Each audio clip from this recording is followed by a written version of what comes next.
We talk about sometimes the fog of war kind of about this, and maybe that is what unfortunately happened in that situation. And not only what is used in this conflict, but where they are using it. I want to put this up here as well. Jennifer Griffin says the U.S. Embassy in Riyadh empty at the time of Iranian drone strike, saying no injuries. But in terms of what the United States is targeting, talking about ballistic missiles, nuclear capabilities, is there anything in your mind of what we're seeing in terms of those targets, over 1,000 already being struck right now, that signals a strategy from the United States?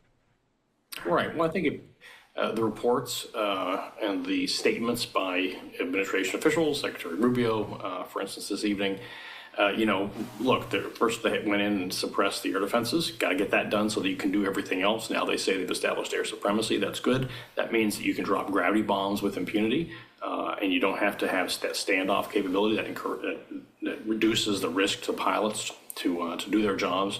And then obviously they're trying to hit the nuclear facilities, but it's really the ballistic missile apparatus. And actually that was the really interesting part of what Secretary Rubio said that was pretty blunt, is the production rates of missiles that have production rates of missiles like 100 a month or something like that, and of various drones that is just needed to be stemmed, fundamentally needed to be stemmed. And I think that's kind of the urgent reality here that hasn't really quite been emphasized enough. Is time was not on our side. That time seemingly was on the side of the Iranians. Last summer, over the course of a long weekend, they fired hundreds and hundreds of missiles at Israel and the United States, and we had to expend many, many missile defense interceptors just to play catch temporarily, or for those things. That is an unsustainable situation. And so I think what you're seeing here is we've kind of had enough. We're not going to take it anymore. And Israel can't afford to continue to do this. We can't afford to continue this. So frankly, I think we're kind of backed into the need to take this offensive operation to, no kidding, dismantle and fundamentally degrade their missile capability. So they just stop doing this.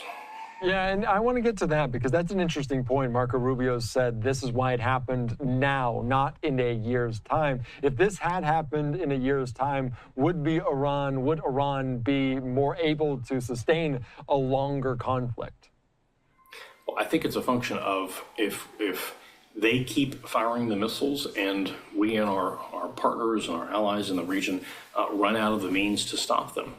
And that's, I think, just the numbers game that seemed to be going on, and so that's why time wasn't on our side.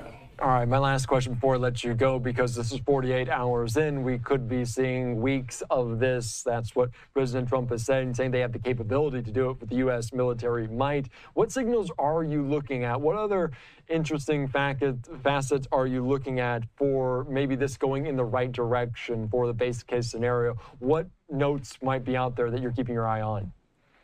Yeah, I think it's going to be real important just how much the situation on the ground, because it's going to be very hard to do this, everything from the air.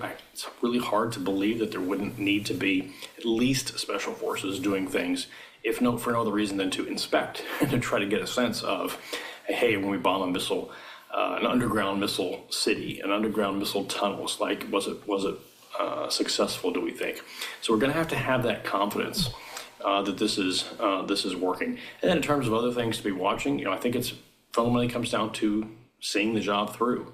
Last summer, frankly, it was sort of throwing the Iranian regime a lifeline to say, hey, peace, let's stop doing this.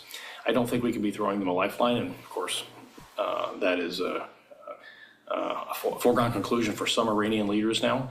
But no kidding, it needs to be seen through. If the argument that's been laid out is that this program has to be completely degraded and gotten rid of, then let's make sure that gets done before we stop, because it's not going to get easier in the future.